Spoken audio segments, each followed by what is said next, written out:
Fala galerinha, aqui é o professor Leonardo do CNG.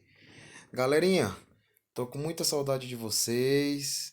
Sei que essa quarentena pra gente é passageira. Já já a gente vai estar de volta. Galerinha do segundo ano, tem uma coisinha ótima para mostrar para vocês hoje, que é a continuação do nosso assunto, né? Iniciando o livro 2, termoquímica. Esse assunto, galerinha, ele é muito importante para a gente, do ponto de vista para a gente poder entender os tipos de reações que existem na natureza, né? Muito dos materiais que a gente encontra na net vão falar só de reações químicas, mas isso se aplica para todo tipo de transformação, tanto física como química. É o que inicia aqui. Quero só chamar vocês, atenção para vocês, deixa eu só puxar a canetinha aqui, viu? Só um minutinho. Só puxar aqui para vocês, ó. Olha a definição aqui, ó. Deixa eu só. Ih, canetinhazinha que tá me dando trabalho, né? Termoquímica, gente, é um ramo de estudo da química que estuda as reações que absorvem calor ou liberam calor. Só para a gente ter a noçãozinha bem aqui, para a gente entender, olha aí, reações que absorvem calor são reações ditas endotérmicas. A energia está entrando dentro da reação química. Reações que liberam calor são reações ditas exotérmicas, reações que estão a energia está saindo. Vou voltar aqui para o gráfico de novo. Olha como esse assunto aqui se aplica para transformações físicas. Observe aqui o nosso gráfico, gráfico de transição de fase.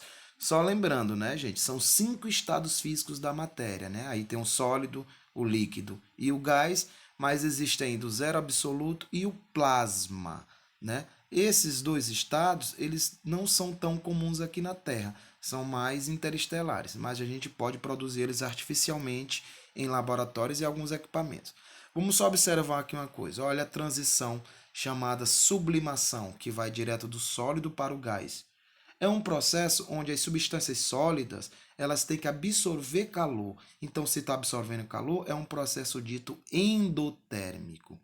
Do contrário, se você pega um líquido e coloca ele para se resfriar, esse líquido ele acaba tendo um processo chamado de solidificação e ele tem que liberar calor. Então, as transições de fase, galerinha, são processos que têm a ver com a termoquímica. Não é só reações químicas, os processos físicos também.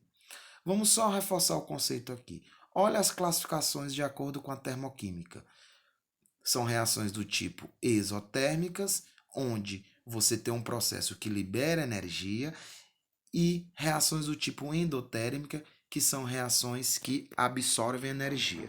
Só para a gente ter uma ideia, pessoal, de como acontece isso na prática, se eu pego num objeto e esse objeto parece para mim que está frio, isso mostra que esse objeto está tomando o calor da minha mão. Na verdade, é minha mão, ou meu corpo, ou a sensação das minhas terminações nervosas que estão percebendo essa perda de calor. Essa perda de calor ela vai para entrar em outro corpo ou outro objeto. Do mesmo jeito, se eu pego um objeto e ele se encontra quente, esse calor vai passar para a mão da gente. E aí tem como a gente fazer o feedback e entender que também só observando dá para a gente saber se um processo é endotérmico ou é exotérmico. Os processos exotérmicos, eles têm a tendência de se tornarem frios. A gente tem a percepção de calor, como no caso de uma fogueira ou de uma queima de combustível, porque esse calor ele é lançado para o ambiente. Essa energia é lançada para o ambiente. E nos processos endotérmicos, ao contrário, a energia, como está entrando dentro do processo, a tendência é que a gente sinta uma sensação de aquecimento, ok? Olha, como é que a gente consegue prever, tecnicamente falando, se um processo vai ser absorver calor ou se ele vai liberar calor? É só a gente ter a noção, galerinha, de uma coisa chamada calorimetria ou bomba calorimétrica. Deixa eu ver se eu encontro ela aqui. Acho que ela está bem no finalzinho. É um equipamento desse mais ou menos, ó. Vou lhe mostrar para vocês. Aqui está a bomba calorimétrica, tá certo? Essa bomba calorimétrica, ela é que a gente usa para poder prever quanto de energia um processo vai absorver. E chamar atenção para vocês, viu, galerinha? Esse tipo de esquema, ele é muito, muito cobrado nas questões do Enem, tá certo? Por quê? Porque você lembra que o Enem, ele não dissocia as disciplinas, você tem uma integração entre conteúdos. E geralmente esse tipo de assunto relacionado a termoquímica, usando a bomba de calorímetro, ela é atrelada à biologia, porque vai falar de caloria, e atrelada à física também, porque tem as transições de fase. Como é que funciona essa bomba? Você tem dentro dela um dispositivo. Você tem dentro dela um dispositivo do qual você coloca a substância que vai ser queimada. Em volta dela você tem água com um termômetro aqui, ó, certo? Esse termômetro, ele vai mostrar a mudança de temperatura, certo? E você tem uma ventoinha que vai fazer com que essa energia se disperse mais rápido. Então, por que é chamada de bomba de calorímetro? Porque você queima o produto aqui dentro. E à medida que essa queima, ela vai liberar energia para a água vai aquecer o termômetro, e essa variação de energia tem como a gente calcular qual é a quantidade de calorias, ou seja, de energia que alguns alimentos e, de forma geral, as substâncias em si têm. Vou voltar para lá, para aquele de novo, aquele slide. Observe que é o tanto de slides, mas a gente não vai falar deles todos hoje não, tá certo? Olha, qual é o conceito aqui? Ó, caloria é a quantidade de calor necessária para elevar de 14,5 para 15,5 a temperatura de 1 grama de água. Isso é um padrão. Na verdade, você vai aumentar a temperatura em 1 grau Celsius. Então, à medida que você vai aumentando a temperatura dentro da bomba de calorímetro, essa variação tem como a gente calcular a caloria. Sabe que é a fórmula de caloria? Olha aí a fórmula de caloria aí, ó. A caloria ou quantidade de calor de um corpo libera ou absorve é diretamente proporcional ao quê? A massa desse corpo, tá certo? Em gramas, vezes o calor específico da água, vezes a variação de temperatura. Por isso que lá na bomba de calorímetro nós temos um termômetrozinho, que ele vai marcar a temperatura inicial e vai marcar a temperatura final. Nesse caso aqui, gente, a gente pode usar a temperatura em graus Celsius. Por quê? Porque nós estamos trabalhando com a água. Mas lembrem, todos os cálculos que a gente faz em química e física, é conveniente a gente fazer a conversão para a temperatura em kelvins, tá certo? Nesse caso aqui, dessa formulazinha de capacidade calorífica, tá certo? De quantidade de calor, a gente precisa usar essa fórmula. E essa fórmula é clássica. Todo ano você tem uma questãozinha sendo cobrada no Enem. De algum momento eu preciso ou interpretar essa fórmula ou trabalhar o cálculo técnico dela. Vamos só passar aqui o slidezinho aqui. Ó, termoquímica, definição da bomba calorimétrica ainda. É um aparelho usado para medir o calor de combustão da substância. Não é só de combustão, não. Você pode inverter o processo também. Você pode botar uma água quente, medir a temperatura dela inicial e ver quanto foi a diminuição da temperatura dela. Ah, só lembrando, viu, gente? Existe uma diferença entre calor e temperatura, certo? Muito aluno se confunde com isso. O calor é a medida de agitação térmica dos átomos ou das moléculas dentro de um corpo de um objeto. A medida da vibração das ligações, das rotações entre as substâncias, das forças intermoleculares que estão sendo quebradas, estão sendo formadas. Isso gera uma energia interna dentro de uma substância ou de um objeto. Já o calor é a energia transferida de um corpo mais quente para um mais frio, até que os dois atinjam um equilíbrio térmico, tá certo? Vamos passar aqui o gráficozinho. Ó, energia interna. Isso aqui a gente não precisa estudar tanto, não, porque a gente já viu isso aqui nos anos anteriores e sempre está passando, tá certo? Que é justamente a energia cinética e potencial. Isso aqui não tem muita aplicação para a gente aqui, não. O que a gente tem que focar é justamente nas energias absorvidas ou liberadas. Ó, primeiro princípio da termodinâmica, né? Lei de conservação de energia. Isso aqui tudo também está entrelado ao assunto, tá certo? Ó, Entalpia. É isso que interessa para a gente aqui. Na química, gente, a gente só interessa com as transformações que ocorrem no meio ambiente, ou químicas ou físicas, ou biológicas ou nucleares. Todas essas transformações, elas têm um conteúdo energético. E esse conteúdo energético é chamado de entalpia, né? Entalpia ou entalpia, que é representado pela letra Hzinha, como nós estamos vendo aqui. Ou conteúdo de calor. Essa entalpia, gente, ela só vai depender do estado inicial e do estado final. Não interessa o caminho que uma reação química ou física percorra. Então, no caso de uma reação química ou física, você tem os reagentes formando os produtos. Então, a energia contida nos reagentes, eu subtraio ela da energia contida nos produtos, eu tenho uma variação de entalpia, certo? Ou uma variação de conteúdo energético. Num processo exotérmico, essa energia ela é negativa, matematicamente falando. Num processo endotérmico, essa energia é positiva. Por que que isso acontece? É só você parar para pensar. Se eu vou pegar a energia contida nos produtos, eu não sei por que essa canetinha não está funcionando, viu?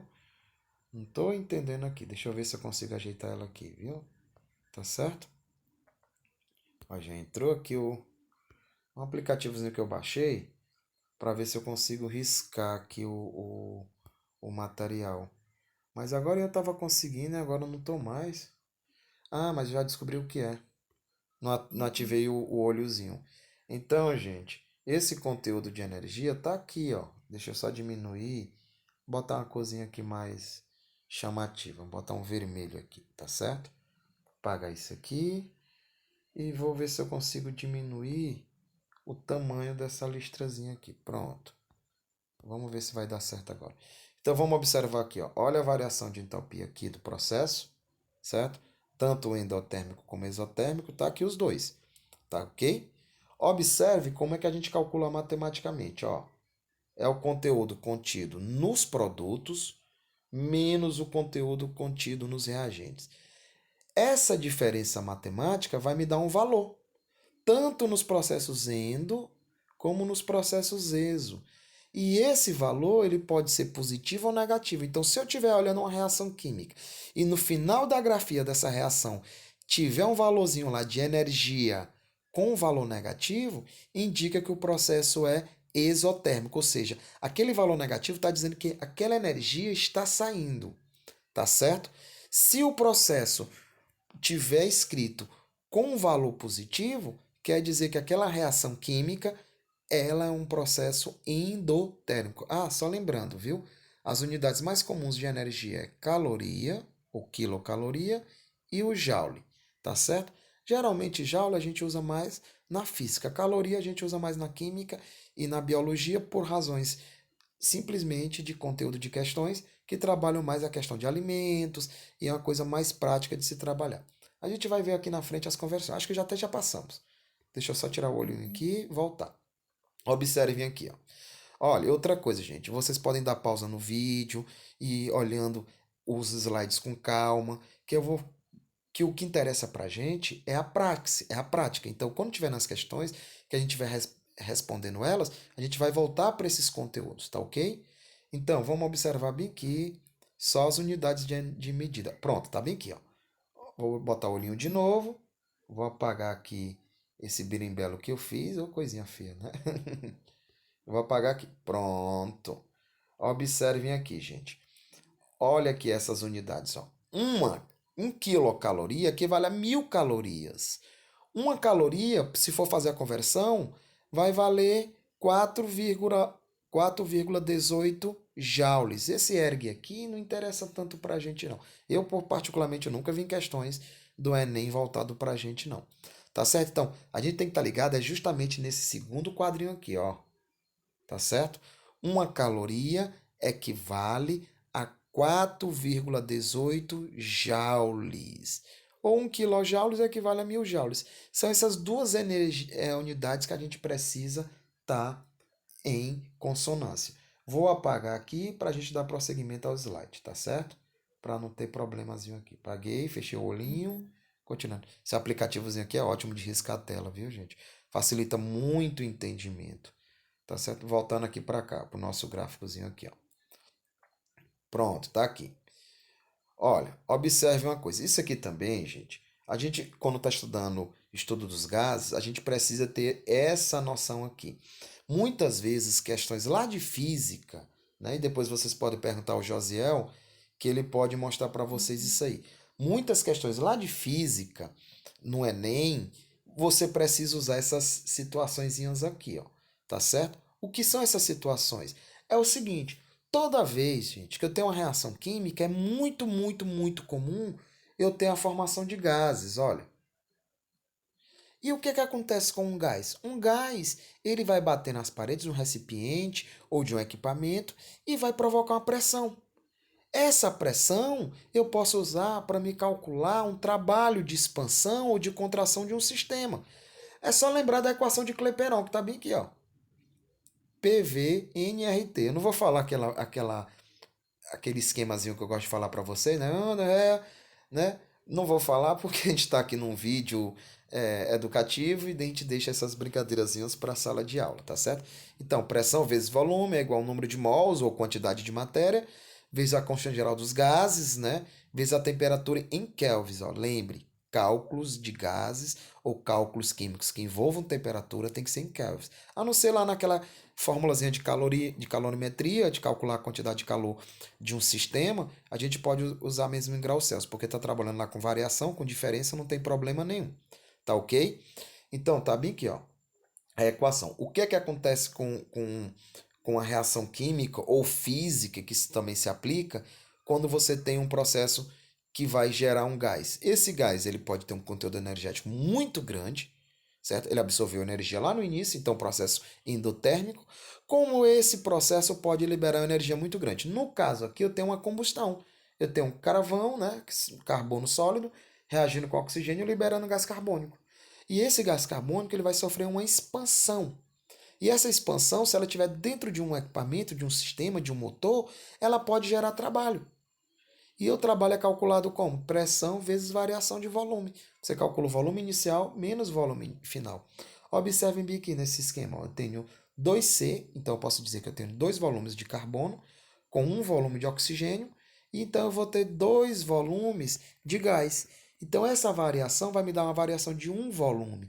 Se eu tivesse a pressão do sistema, ou em atmosfera, ou miligrama de mercúrio, ou em Pascal, eu poderia calcular os, o trabalho realizado nesse processo químico aqui.